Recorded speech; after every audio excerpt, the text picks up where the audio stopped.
My wife left on a Tuesday, my boss called on a Thursday, and by the following Monday, I was sitting in an apartment I didn't recognize in a city I'd lived in for 22 years, feeling like a complete stranger to my own life. I was 52 years old. I had nothing left that I could point to and say, that's mine, that's me.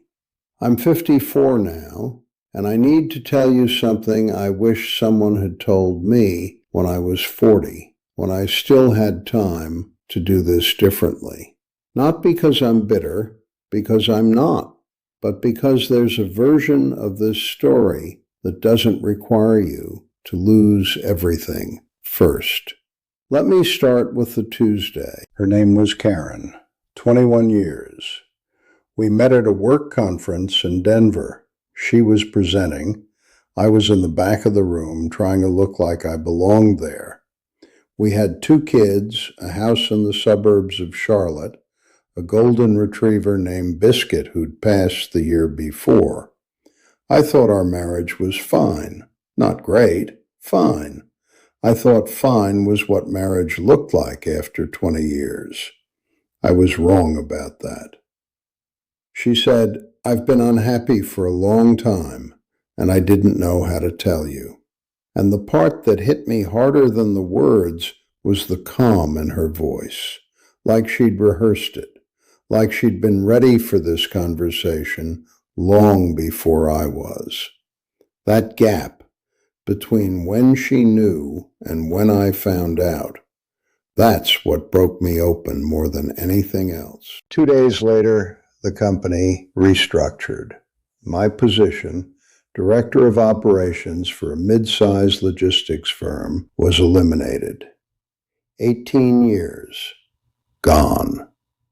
They gave me a severance package and a handshake and an HR woman named Patricia who kept saying, we really value your contributions, in a voice that made it clear she didn't know my name until that morning. So there I was, 52, divorced, unemployed. The kids were grown, both out of state, both figuring out their own lives. I had savings. I wasn't destitute, but I had no idea who I was outside of husband and director. I had built my entire identity around 2 nouns, and both of them were gone. I need to be honest about what the first year looked like, because people want to skip this part. People want to hear about the comeback without sitting in the collapse first. I watched a lot of television. I drank more than I should have. I called my buddy Marcus, who'd gone through something similar at 47, divorce, job loss, the whole package. And he'd come out the other side okay. And I remember asking him, how long before it stops feeling like the floor is gone? And he said, about a year, but only if you grieve it properly. If you don't, it follows you. That line stayed with me. If you don't grieve it properly, it follows you. Because that's what I saw in the men around me who hadn't dealt with loss well. They'd moved fast, found a new partner 6 months later, started a new job before the old one was cold, jumped into activity and momentum because stillness felt too much like failure, and 10 years later they were still carrying something they couldn't name, a low-level anger, a restlessness that never resolved. They'd outrun the grief, but they hadn't cleared it. I didn't want that, so I made myself sit in it. I gave myself 6 months to just feel bad. Deliberately. I didn't date. I didn't launch a new business. I didn't reinvent myself. I took walks in the morning, same route every day along a greenway near my apartment, 4 miles.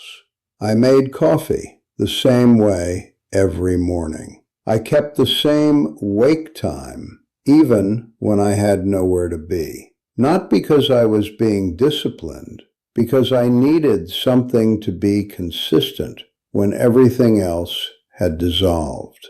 And somewhere around month 4, something shifted. I was on that walk. It was early November. The air was that cold, clean way it gets in the Carolina fall. And I had this thought that came from nowhere. I don't actually know what I want. Not what I wanted 20 years ago. Not what I was supposed to want. What I want now, at 52, with the time I have left.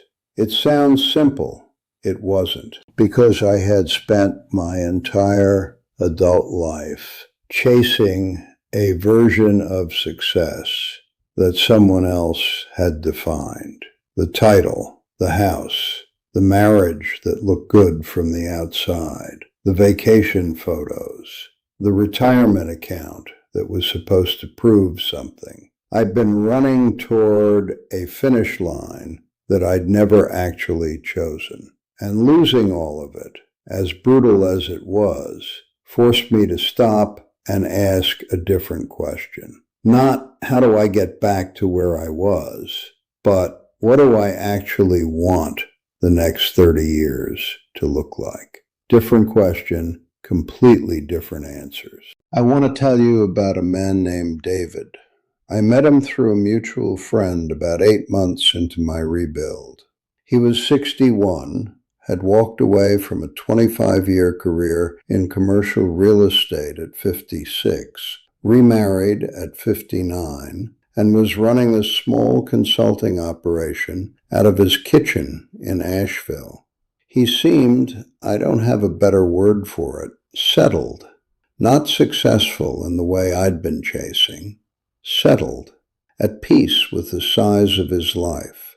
I asked him how he made the transition. He said something I've thought about almost every week since.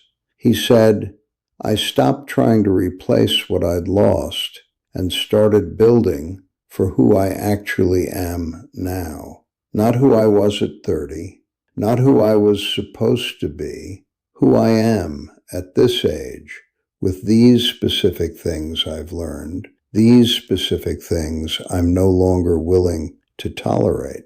That was the turn for me. I stopped trying to reconstruct the old life.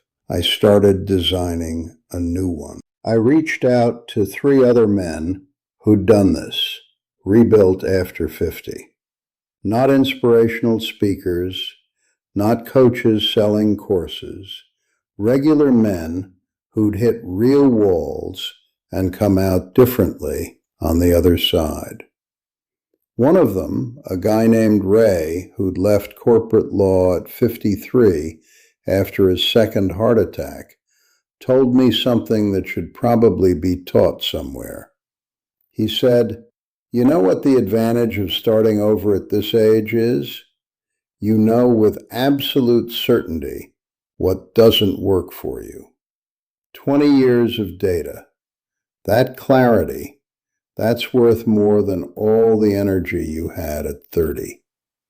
He's right, and nobody talks about that. When you're young and starting something, you're guessing, you're hoping, you're trying things on and figuring it out as you go. At 54, I know I can't work for people who mistake busyness for productivity. I know I need autonomy or I become miserable. I know that money past a certain number stops buying me anything I actually want.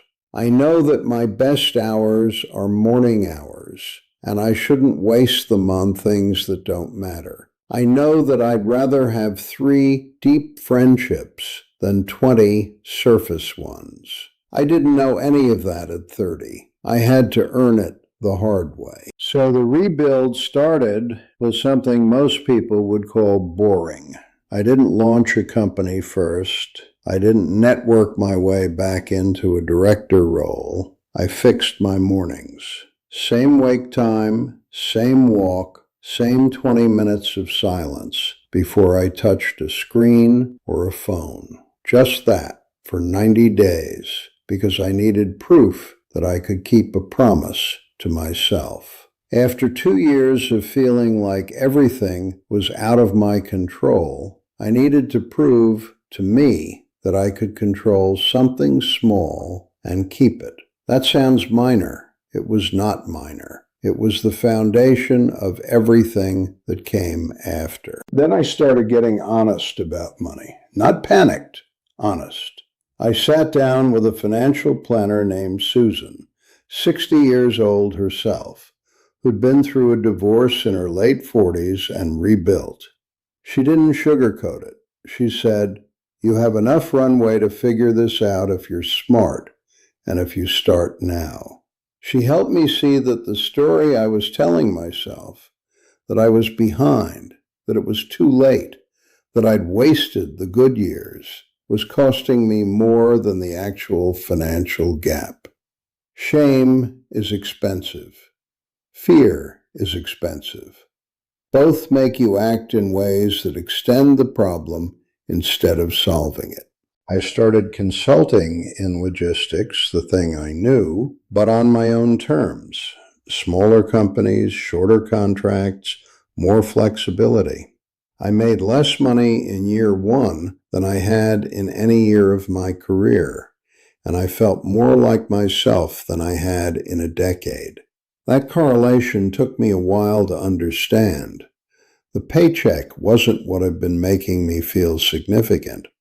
The autonomy was what had been missing. I'm not going to tell you the rebuild was smooth. It wasn't. There were months where the loneliness was physical, this actual weight in my chest on Sunday evenings that I didn't know what to do with.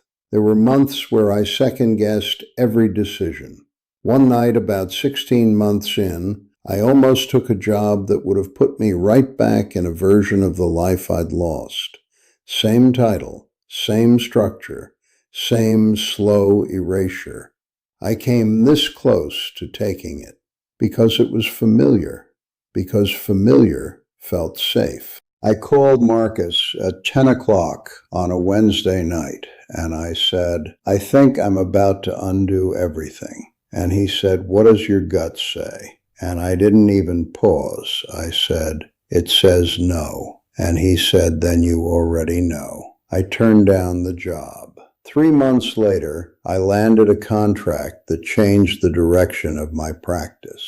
Sometimes the near mistake is the thing that forces the real answer. Here's what I wish I had understood at 40. Not that I needed to blow up my life. I didn't. I wish I had known to ask earlier, is this actually what I want? Or is this what I signed up for at 28 and never revisited? Because there's a version of starting over that doesn't require catastrophe. It requires honesty. It requires stopping long enough to ask the real questions. It requires being willing to hear an answer that might be inconvenient. I spent 12 years, between 40 and 52, in a marriage that wasn't working, in a job that was slowly flattening me, telling myself I was fine. Fine. That word is a slow leak. You don't notice you're drowning until the floor is gone. If you're 40 right now and something feels off, not broken, just off, that's the signal. Not the alarm, the signal. The alarm is what comes later if you ignore the signal long enough. You don't need to be in crisis to ask the real questions. In fact, you're better positioned to answer them when you're not. I'm 54. I live in a smaller place than I used to. I earn less than I used to. I have fewer obligations. I wake up in the morning and I genuinely look forward to what I've built. I have a woman in my life. Her name is Ellen. She's 51.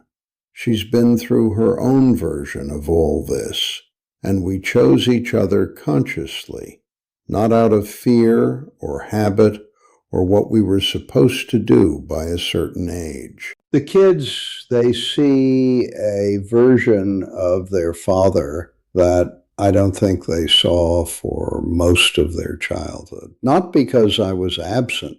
I was present in the logistical sense, but I was sleepwalking. Now I'm awake, and they notice. The grief happened, I let it happen, and it cleared. What followed the grief wasn't some explosion of energy and ambition. It was quieter than that. It was more like permission to want what I actually want, permission to build something scaled to my actual life, not some imagined version of what success was supposed to look like by now. You still have time. I know that's something people say, and it sounds like a greeting card, but I mean it specifically and practically. If you're 50, you have statistically, barring something unforeseen, 30 more productive years. That's longer than the entire career you've had so far. What are you going to do with that? Not what should you do, not what would make sense on paper. What do you actually want to do with it?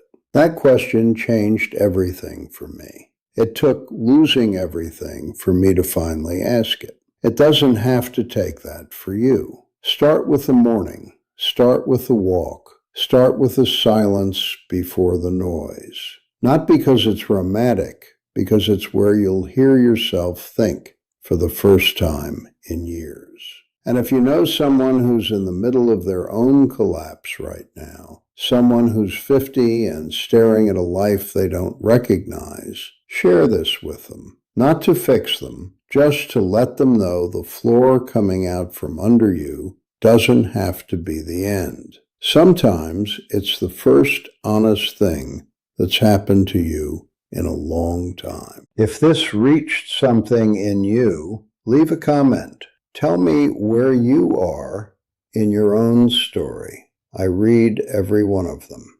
And subscribe if you want to keep having this conversation, because I'm not done talking, and I don't think you're done listening.